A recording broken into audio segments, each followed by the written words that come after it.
país que te encontraste en 1994 y el actual, ¿con cuál te quedas? Después de 7 años de pues crisis demoledora. Yo me quedo con este. Sí. Me quedo con este. Yo nunca he tenido nostalgia del pasado, nunca. Creo que este país es mejor que aquel en el que yo inicié mi andadura como secretario general de la UGT. Y esta Europa también es mejor. Yo recuerdo me despedí en el comité ejecutivo de la CES, ¿no? Sí. Y entonces les dije la verdad, utilicé 2 ejemplos, ¿no?, que pueden servir también para nuestro país, ¿no? Dije, yo primero puedo certificar que el cambio climático existe, porque cuando llegué allá en el año 94, el último comité ejecutivo nuestro fue en diciembre, entonces hice una comparación con aquel comité ejecutivo de diciembre, que normalmente son en diciembre, el último comité del año, aquel del 94, dije, entonces nevaba intensamente y hacía mucho frío en Bruselas, ahora Ya no. Ahora ya llueve, tal, yo puedo certificar el cambio climático.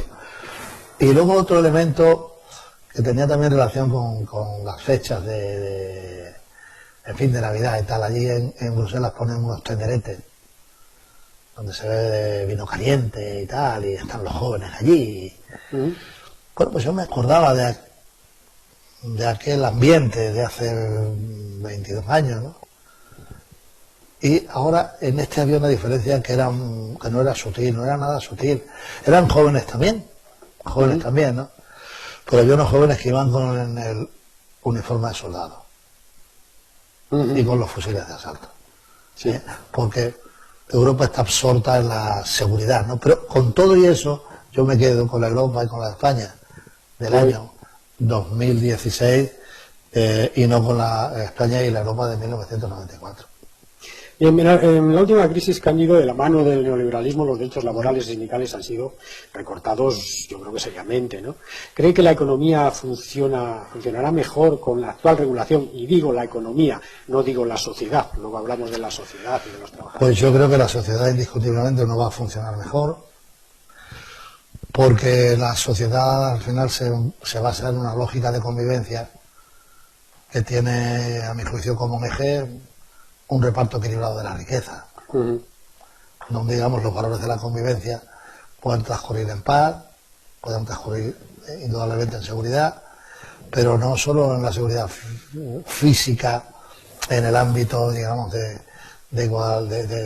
la defensa de cualquier tipo de agresión, sino la seguridad de tener derecho a una pensión, la seguridad de, si en caso de enfermedad tienes derecho a una prestación, la seguridad si caes en el paro, pues tienes derecho a una prestación económica por desempleo, y la seguridad que tienes un trabajo estable o relativamente estable con un salario digno, ¿no? Por lo tanto, yo creo que ni la economía ni la sociedad, porque son elementos que se interpenetran, porque al final la economía depende del consumo de las personas, digamos. Sí. Hay quien alertaba hace muchos años de un crash de la demanda a nivel mundial, ¿no? Decía, bueno, si se produce un crash de demanda a nivel mundial, ¿cómo va a funcionar la sociedad? Salvo, decía, que se descubra vida inteligente. No inteligente, yo matizaría poco inteligente en Marte, que estuvieran dispuestos a comprarnos todo lo que nosotros produjéramos, ¿no? Por lo tanto, la economía y la sociedad, las condiciones de trabajo, los salarios, etcétera, están directamente interrelacionados. Por lo tanto, no puedo decir que con esta lógica ni la economía ni la sociedad funcionen adecuadamente. Yo creo que ha habido una conquista, y te pregunto sobre ello, que en los últimos años se ha hablado ya de la necesidad, al hilo de lo que dices, y lo sano que es subir los salarios. Sí. Eso ha sido una conquista de vuestra persistencia en la materia. Yo creo que ese es un elemento muy importante, que, por ejemplo, la patronal española reconozca que subir el salario mínimo no es un delito de lesa hacienda pública, ¿no? Sino que bien por el contrario, subir el salario mínimo es un elemento que acicatea el consumo y por lo tanto va en beneficio de la creación de nuevas empresas y de la actividad de las empresas. Y luego yo creo, claro, que está penetrando con mucha intensidad en España algo que, por ejemplo, el presidente Obama tiene muy claro, ¿no? Yo he leído una afirmación del presidente Obama de hace relativamente poco tiempo, que es la siguiente: la gran mayoría de los ciudadanos de Norteamérica viven de las nóminas, no viven de la evolución de los mercados financieros. Es decir, que lo diga el presidente del país más poderoso económica, no sé si económicamente, pero militarmente más poderoso del mundo. Sigue siendo primera economía mundial. Es muy significativo, ¿no? Sí. Y yo creo que eso sí ha ido avanzando, ¿no? En la importancia, efectivamente, de los salarios.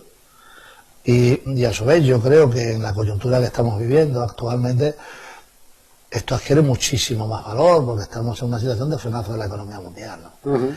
Y yo creo que, por lo tanto, Europa, si quiere mantener un nivel de crecimiento razonable y adecuado, si quiere defender su modelo de convivencia, España, que estamos incluidos absolutamente en ese modelo de convivencia, pues debemos de tener muy claro que o aumentamos el consumo interno, y el consumo interno efectivamente no pasa por la evolución de los mercados financieros, sino por preservar las nóminas de los asalariados, que siguen siendo la gran mayoría digamos, de los que merced a su trabajo perciben una renta en este país. Son los asalariados, los autónomos.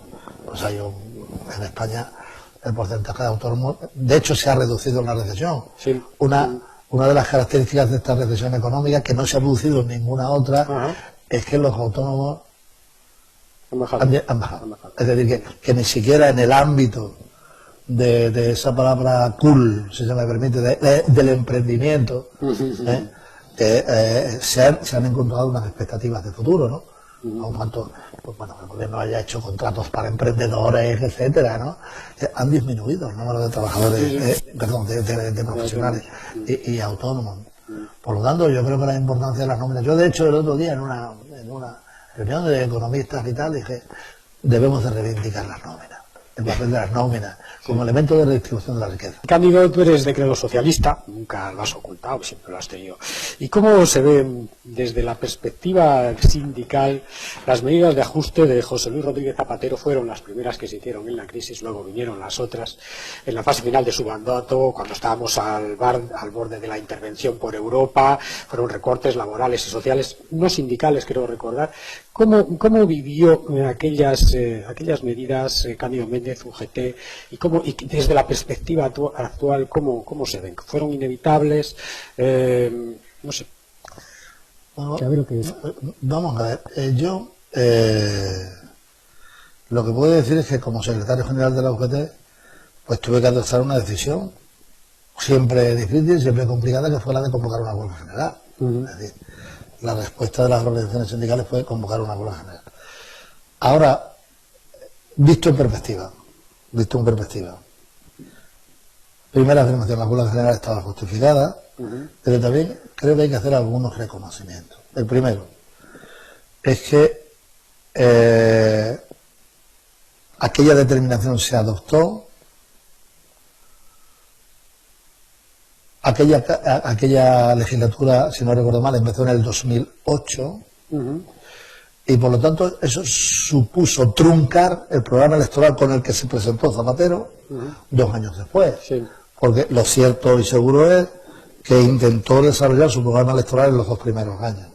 Porque lo que ocurrió fue un golpe de timón muy brusco en la Unión Europea. La Unión Europea pasó de considerar, y así se consideraba incluso a nivel mundial, ¿no?, que la crisis iba a ser de corta duración, fuerte, pero de corta duración, que había que contrarrestarla con medidas expansivas, que fue en la primera parte de aquella legislatura, se tomaron medidas expansivas, y luego se produjo, digamos, una reacción brutal al marco de recortes de derechos sociales, de derechos laborales, y aquello provocó la huelga general.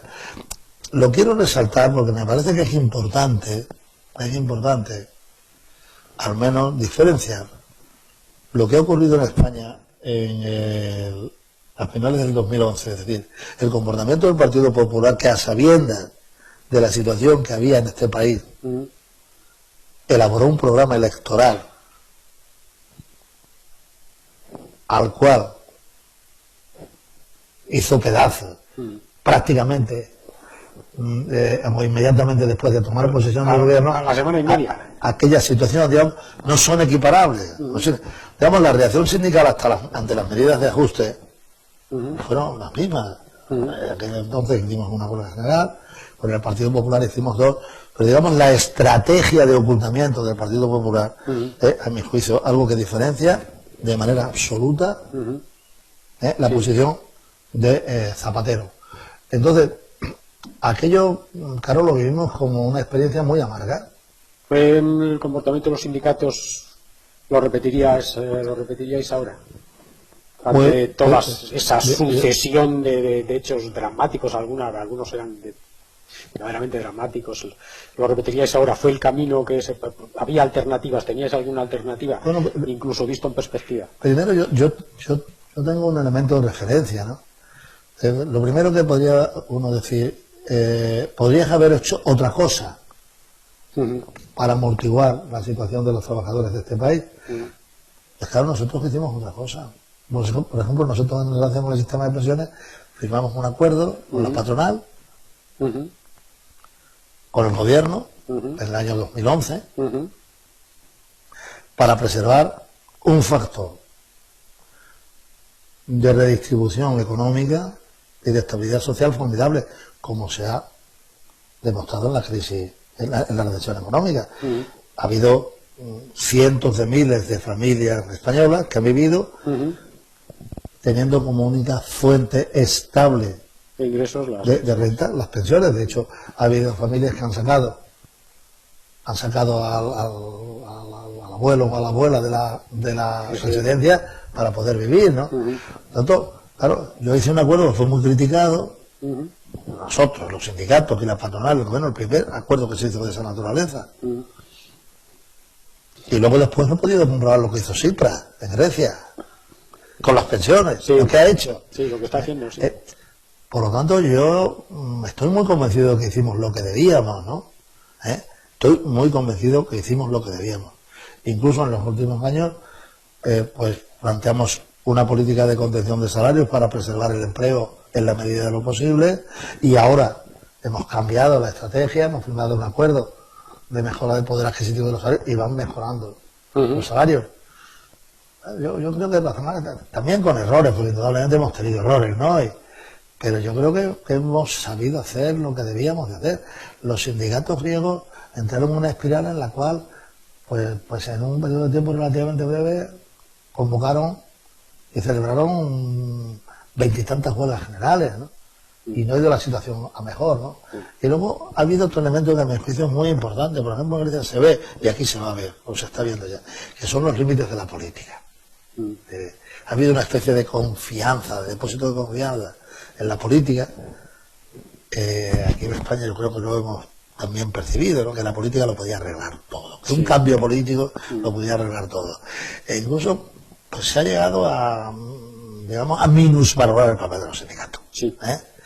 Y yo creo que ya estamos en una etapa, que se está percibiendo, donde se va a comprobar que la política tiene límites y que el papel de los sindicatos es insustituible. Y el papel del diálogo social puede ser fundamental para mejorar las condiciones de vida de las clases trabajadoras. Bien, Cándido, durante esta travesía de crisis, sobre todo en los últimos 8 años, supongo que uno de los momentos más amargos ha sido, para un secretario general, ha sido torear el morlaco de la corrupción dentro del sindicato. ¿Cómo se vive eso desde la Secretaría General y cómo se lo explica y qué se puede hacer para neutralizar todo eso? Bueno, esa ha sido para mí una situación muy dura, porque además ha tenido una incidencia en el tiempo en los últimos 3 años. Pero ahora he tenido oportunidad de echar una cierta vista atrás, ¿no? Y mirar primero lo que hemos hecho. En la Unión General de Trabajadores no ha habido nadie que haya mantenido un cargo estando imputado. Pero voy a decir más, me parece que es importante. Antes de que nadie hubiera sido imputado, han abandonado el cargo. Primero, digamos, la reacción en la organización ha sido una reacción que ahora vista en perspectiva, yo sé organizaciones de todo tipo, que han mantenido cargos con personas imputadas. Porque hablan de lo del juicio oral, etc. Sí. No. En nuestro caso no ha ocurrido así, se puede comprobar. Se puede comprobar. Yo creo que más allá, digamos, del momento en que toman las decisiones o en el momento que padece, pues nosotros, lo que ha habido, a mi juicio, también ha sido una ofensiva mediática descomunal en función de, digamos, de la magnitud de lo que había ocurrido en la organización. ¿Cuál ha sido, por ejemplo, para mí la parte más dolorosa, ¿no? Siendo todas, ¿no? Lo de José Ángel Fernández Villa, del SOMA, ¿no? Sí. Que a veces se habla de personas con carisma, personalidad con carisma, él, ¿no? Sí. Y bueno, y lo que se plantea es una confianza ciega de la organización. Y yo ahora, digamos, una de las lecciones que he aprendido es manifestarle a mis compañeros, los personajes carismáticos en sí mismos no son ninguna garantía. Y sobre todo, seamos o sean carismáticos o no, confianza ciega en nadie. Tengo que manifestar que la reacción del SOMA de UGT fue fulminante. Y de hecho ocurrió algo, a mi juicio, muy importante. En las elecciones en UNOSA, la organización se convoca el 60% de representación, porque los trabajadores supieron valorar primero la reacción frente a aquel personaje carismático. Es decir, que la organización no tenía ningún tipo, digamos, de contemplaciones. Sí. Y en segundo lugar, apreció el trabajo. ¿Y ese 60% era más o menos de lo que tenían? Prácticamente igual. Prácticamente igual. Pero bueno, luego hay otro dato que te lo comento simplemente, bueno, si te parece. Ahora, por primera vez, en una empresa norteamericana que se llama DuPont, se han podido celebrar elecciones sindicales. Por primera vez. Se ha celebrado la semana pasada. El único sindicato que ha podido concurrir, porque ha podido montar una candidatura, aparte de un sindicato independiente, que yo no quiero valorarlo porque no conozco, bueno, un sindicato independiente, ha sido el SOMA UGT. Bueno, se han elegido 21 delegados, hemos sacado el 37% de los votos, hemos sacado 8, es decir, que digamos que el trabajo por la base es muy importante.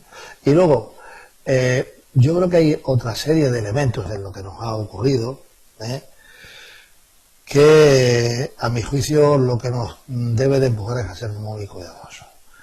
Mira, nosotros podemos incluso cometer un error en la firma de un convenio colectivo, pero lo que no podemos es cometer ningún error en gestión de fondos públicos. Ningún error. Cándido, yo estoy muy interesado en que me has conocido a 4 presidentes de gobierno. Sí. Los presidentes pasan y Cándido Méndez ha permanecido. Sí, esa es una de las cosas. Que me hicieras una breve semblanza sobre cada uno de ellos. Por ejemplo, el primero fue Felipe González, al que conocías de cuando eras diputado, supongo. Háblame medio minuto de cada uno. Bueno, Felipe González tenía una personalidad arrolladora y cuando ibas a verlo, hablaba solo. Él tenía para casi todas las preguntas y las respuestas, ¿no? En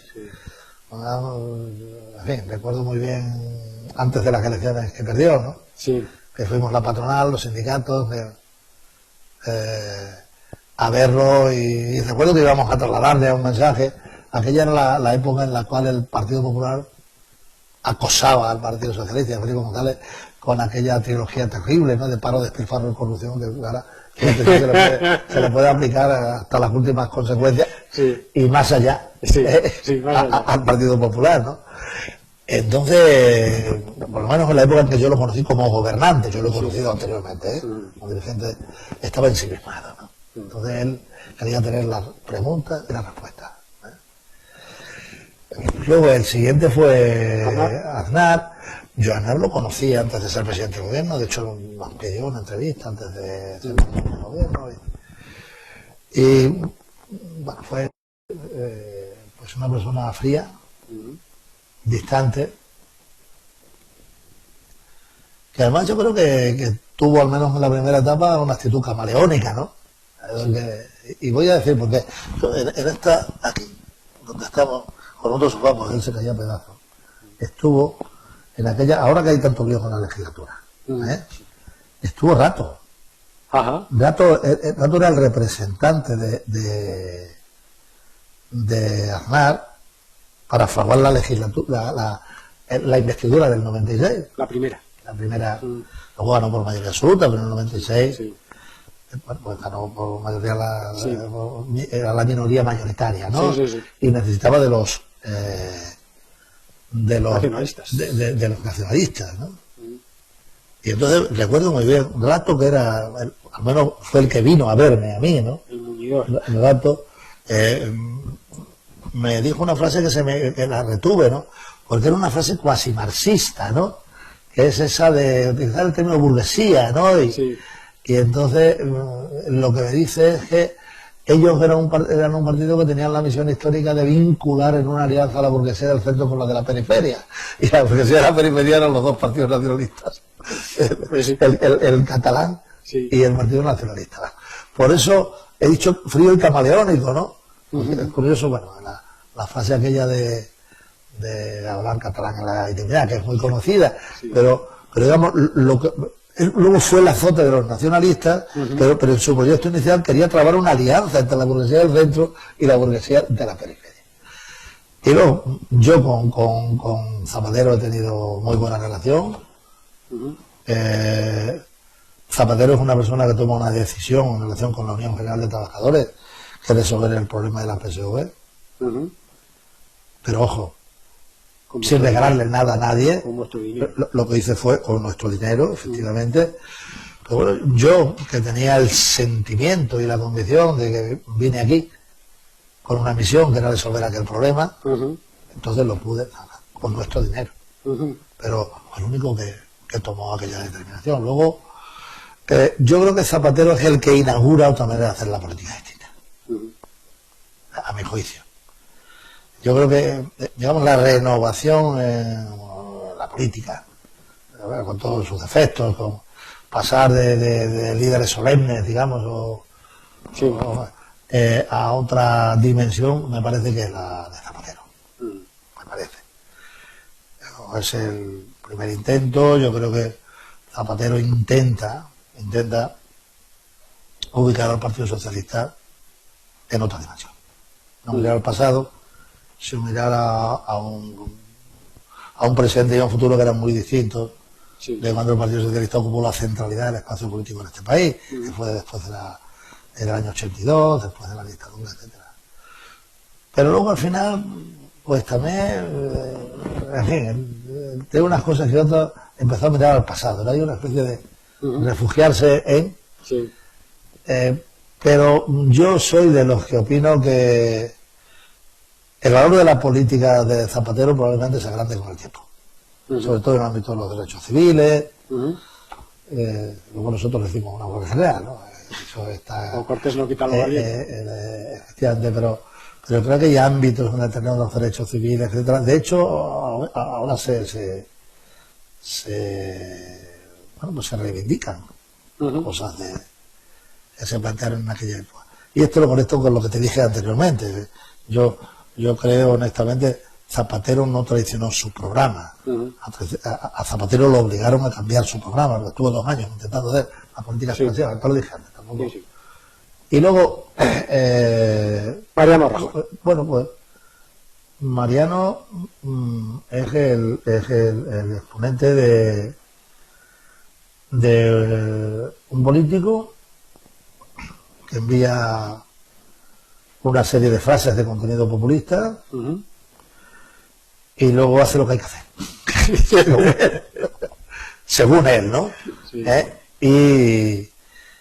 Y yo creo que, bueno, que le ha funcionado. Le han funcionado relativamente. Lo que pasa es que la contradicción entre lo que...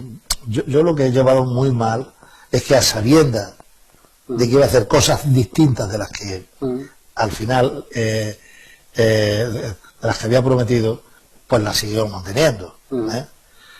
Y bueno, yo creo que es un hombre que en el terreno corto mejora. Sí. Eso lo tengo que decir, pero luego en el terreno de la política económica, de la política social, yo creo que no ha sabido interpretar las necesidades de la población española, y luego pues se ha encontrado pues, en un campo de minas, ¿no? Con una explosión claro, porque era mar y aire, no era un campo de minas, era externas e internas, bombas voladoras, minas flotantes, etcétera, etcétera, que yo creo que le han provocado una situación muy complicada. Pero dicho esto, para mí lo más importante y lo más negativo con diferencia es que ha tomado dos determinaciones fatídicas para la democracia española. Que ha sido con el comportamiento de la Fiscalía, que depende del gobierno, cercenar el ejercicio de un derecho fundamental como es el ejercicio del derecho de huelga, y con la reforma laboral del 2012 aplazar la negociación colectiva. Ha sido el único gobierno, Aznar nunca se atrevió, ha sido el único gobierno que ha tenido, a mi juicio, la osadía de pretender alterar el modelo de reparto de la riqueza que había en este país, ¿no? Y el modelo de convivencia. Y eso me parece muy serio, ¿no? y muy grave, ¿no? ¿Volverán las oscuras golondrinas o no volverán? Los sindicatos antes tenían poder, negociaban, eran buscados como intermediarios para negociar alianzas políticas. Los presidentes del gobierno lo primero que hacían era recibir a los sindicatos. Yo creo que ahora ya no piensan tanto en vosotros. Bueno, vamos a ver. Yo creo que en España, lo he comentado anteriormente y voy a volver a estar en eso. En España, en los últimos años, bueno, primero, la ofensiva contra los sindicatos en España viene de lejos. En el año 2003 ya se iniciaron aquí en Madrid, en los 1 de mayo, unos gritos minoritarios que decían no nos representan, digamos, a las primeras organizaciones a las que se les tildó de que no representábamos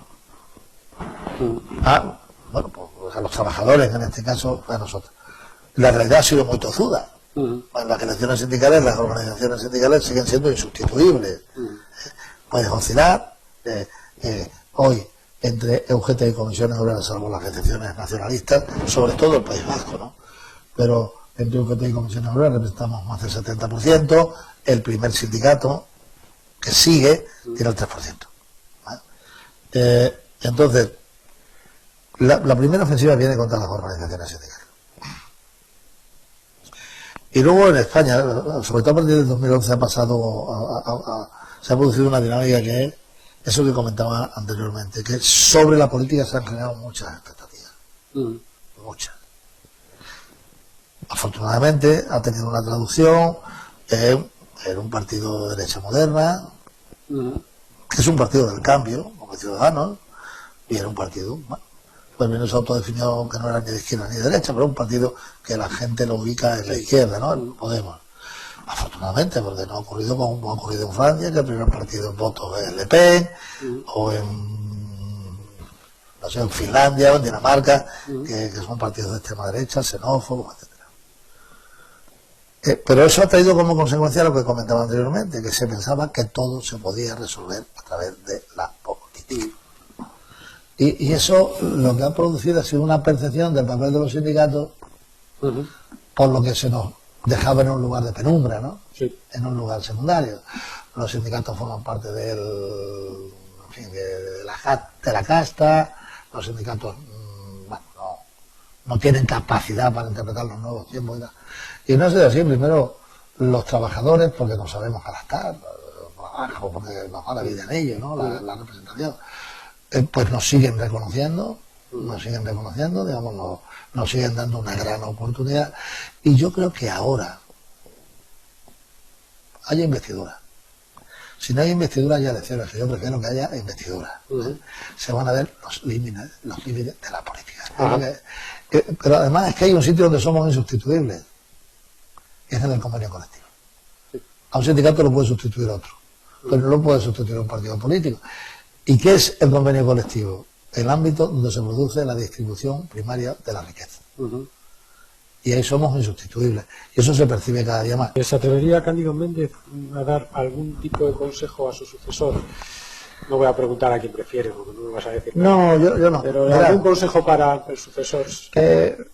bueno, yo quizás sí pudiera decir algo. Mira, yo llegué aquí en el 94, en una situación muy difícil. Pero por otro lado yo pensé que lo sabía casi todo.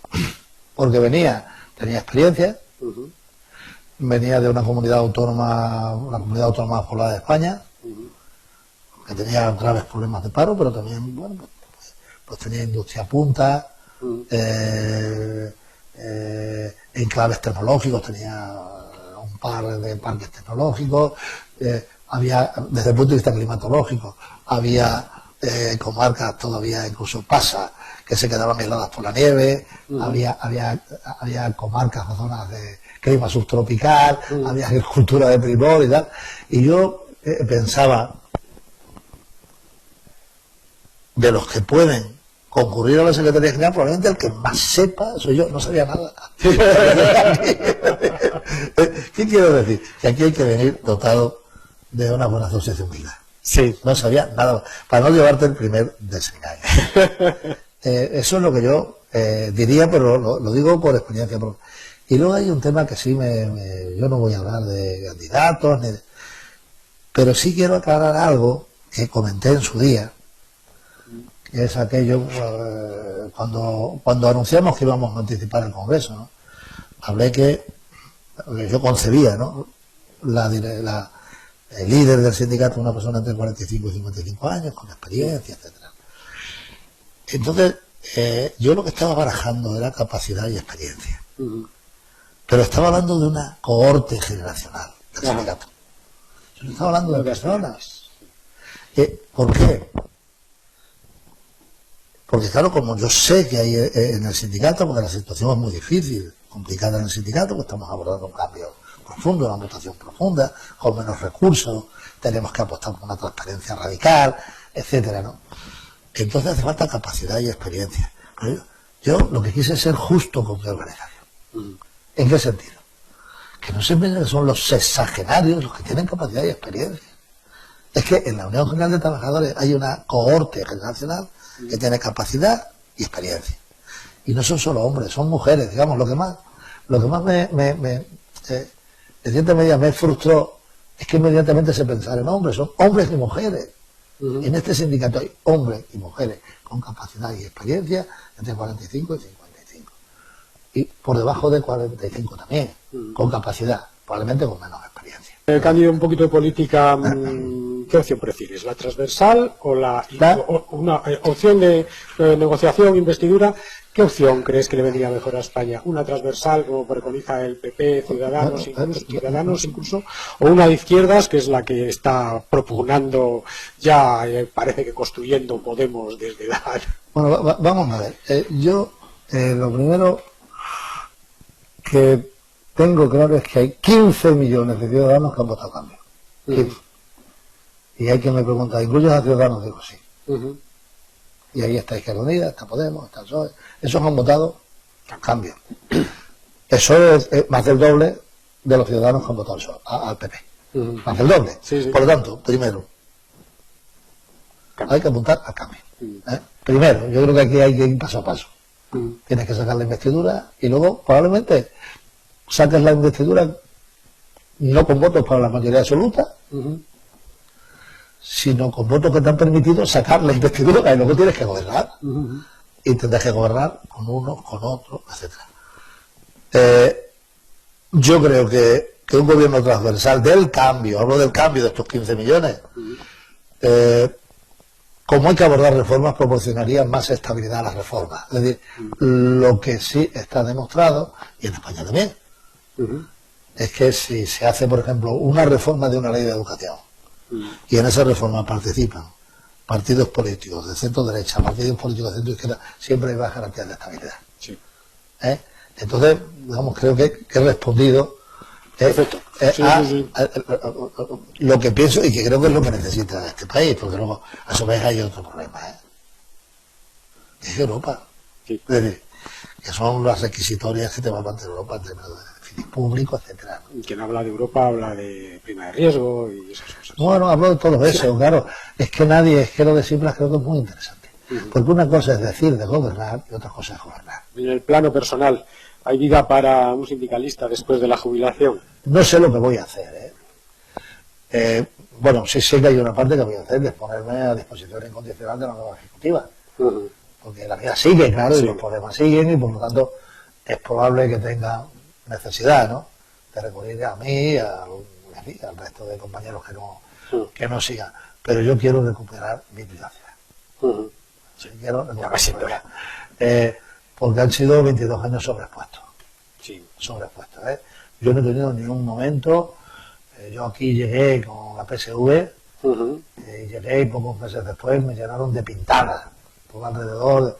Digamos, ha sido que no lo estoy hablando en términos ni patéticos ni melodramáticos, al contrario, estoy muy satisfecho, estoy en deuda eterna con la UGT, en deuda eterna. Pero necesito tomar distancia.